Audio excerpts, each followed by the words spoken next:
આગળ વાત જામનગરમાં એસીબીની ટ્રેપ પીએસઆઈ અને રાઇટર વતી લાંચ લેતો એસઓજીનો કોન્સ્ટેબલ ઝડપાયો છે। જામનગરમાં એસીબીની ટ્રેપ ઉદ્યોગનગર પોલીસ ચોકીના પીએસઆઈ રાઇટર પર 50-50 હજારની લાંચ લેવાનો આરોપ છે। પીઆઈ આર.ડી. ગોહિલ ધમમોરી પર 50-50 હજારની લાંચ લેવાનો આરોપ છે।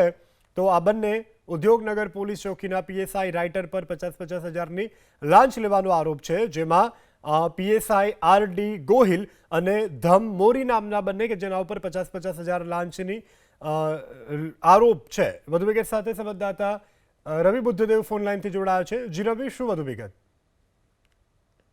કરવામાં આવે તો હજુ 1 માસ પણ નથી થયો ત્યાં જ જામનગર પોલીસ વિભાગમાં આજે બીજી એસીબીની સફળ ટ્રેક છે તેની વિગતો સામે આવી છે, જેમાં ઉદ્યોગનગર પોલીસ ચોકીના પીએસઆઈ આર.ડી. ગોહિલ અને રાઇટર ધમમોરી વતી રૂપિયા 1 લાખની લાંચ લેતા જામનગર એસઓજી પોલીસ કોન્સ્ટેબલ રવિ શર્મા છે તે રંગે હાથ ઝડપાયો છે। બાબત એવી છે કે એસીબીના જે ફરિયાદી છે તેના વિરુદ્ધ અગાઉ ચીટિંગ અંગેની અરજી થયેલ।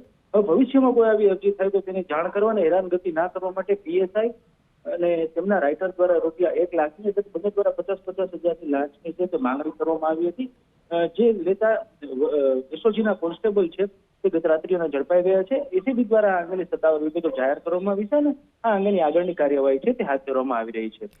જી।